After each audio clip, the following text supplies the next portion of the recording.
wrote about the kind of culture and the changes of culture over a 100-year period that they would actually design, implement and bring in.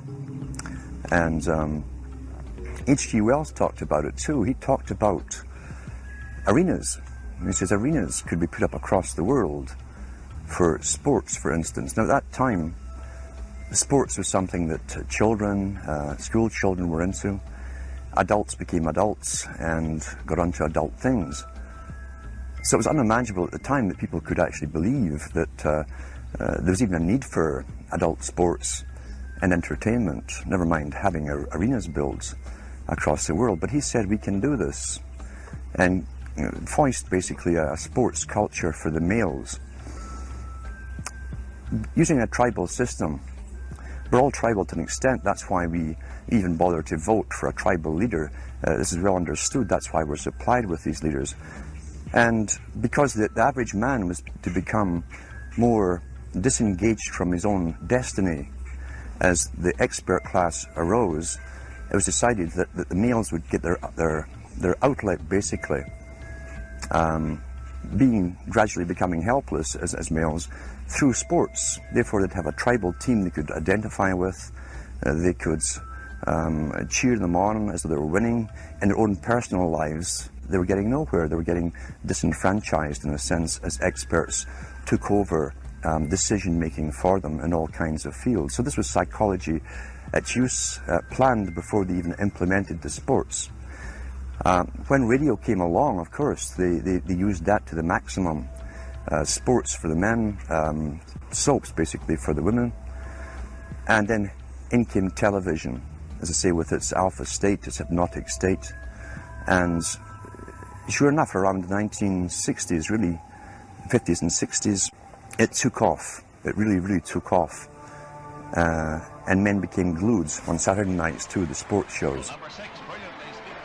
A culture industry, which is called by its own the culture industry. The Soviet Union had a department called the culture industry. Their actors and directors were called the cultural leaders, because they would, like a computer, people are like computers, all you have to do is keep giving them new updates every so often, and you can change an entire country or a nation or a block of nations who are all getting the same upgrades at the same time along certain paths. Today we call it political correctness. Most people want to belong to their peer group. They want to be the same as everyone else when it comes to opinions. In fact, they judge their own personal sanity by bouncing ideas off their neighbors and friends who will answer back and agree on these same topics in kind. It doesn't matter if the topics or what you're given are facts or utter nonsense, as long as everyone agrees at the same time. You'll say, well, I'm sane, and your friends will all agree because they've had the same information given to them. But they've been programmed, and I'm sad because I know that it's hard for people like that to take an interest, a serious interest in world affairs, to take a serious interest in what their elected officials are doing. And they're not going to be really inclined to study or discover the deception that's being used against them. And so I'm sad because I see all of that in a flash in my mind as being an indication of how easy it is for the masses to be manipulated. The scientific dictatorship understands what makes human beings tick. They understand our psychology. They've studied it, and they're using it against us. But the minute the public awakens to the fact that there is an agenda to manipulate them, and the second the public realizes that they are being conditioned and controlled, the establishment begins to lose that edge they've got over people. So all I ask viewers to do is to think for themselves and to study public relations, to study advertising, to study propaganda, and to realize how much of it is out there in their daily lives. And then make the decision for yourself.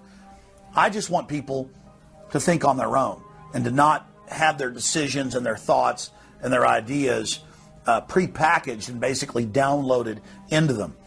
If it's on TV and a famous face says something, then it must be true. He doesn't have to show you facts or anything else. You've been brought up with these faces. That's why they keep these guys on television into their 70s and 80s. You've grown up with this father figure who's on television every night at 6 o'clock, in your house, in your room, staring right at you, and he's a father figure. Would he tell you a lie? So you naturally never suspect him. And this same man will lead you through new topics. He'll introduce experts on the topics. They'll have a little summary at the end of every talk, and you are now left with the conclusion that's presented to you. You don't arrive at it, it's given to you, and it's good enough for you.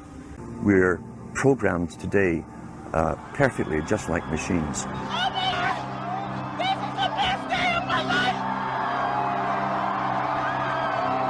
We tie this in with the Brzezinski. Brzezinski said in 2 Ages. Now this guy was way up with the NSA. He's a master geopolitician. He admits he works in 20, 50-year periods to do with geopolitics in other countries. But he said himself, the public will shortly be unable to think or reason for themselves. It was meaning by the form of information that was given to them, the type, the formulas that were in use then in the 1970s. He says, eventually they'll be unable to think or reason for themselves. And eventually, he said, they will expect the media to do all their thinking and reasoning for them. Well, that's happened today.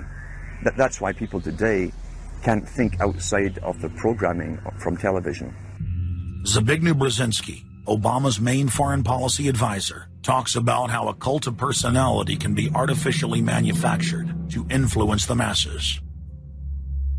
In the first months of my administration, to pull our economy... Oh, goodness. Sorry about that, guys. To pull our economy back from the brink, including the largest and most sweeping economic recovery plan in our nation's history. We're gullible, but we're also willingly gullible. We want a human being, a big daddy, to come along and make everything right for us. And as long as we believe that, we'll always basically get shafted. In addition to John, sorry, I just noticed that I jumped the gun here. Go ahead and move it up. I had already introduced all you guys. It's the presidential reality show. But when it became an Oprah production, it became slick. You don't have a president, you have an actor. They say that politics is show business for ugly people. You got it. What am I going to tell the president when I tell him his teleprompter is broken? What will he do then? It's Obama's role to front for the international banking syndicate and to take all the heat for their unpopular agenda. It's his job to convince the American people that the buck actually stops at the White House. In Brzezinski's book, Between Two Ages, is that eventually we shall put presidents in who will have personality cults. We shall create massive personality cults for these people through the same techniques as Hollywood has used. Obama is that man today. The globalists, who know that Obama is going to promote their plan, want to make him such a superhero that nobody will question what he's doing. They'll be so preoccupied with who he is, or where he is, or what he's saying, or what he's wearing, or something like that. The idea of making him into a celebrity is very valuable because that way people are less inclined to ask, what is he doing? So that's very useful to these people. Similar plans of social control have been continuously carried out by operatives of the Ford Foundation, who Obama has worked for over the last 30 years. Many of the strategies used to control populations were originally developed by Edward Bernays, who coined the phrase public relations. Bernays said that if you manufacture an authoritative figure who repeats the same messages over and over, that this will appeal to the masses' subconscious desires. Yes, we can. The unwashed masses will helplessly follow the leader and go along with any message they spout. Yes, we can. Yes, we can. We shall overcome. Yes, we can. We will respond with that timeless creed that sums up the spirit of a people. Yes, we can. Thank you. Today, these exact techniques are being used with devastating effect against the general population. Obama is the latest version of 21st century mass mind control. The psych warfare engineers are counting on Obama to finish the plan they began decades ago.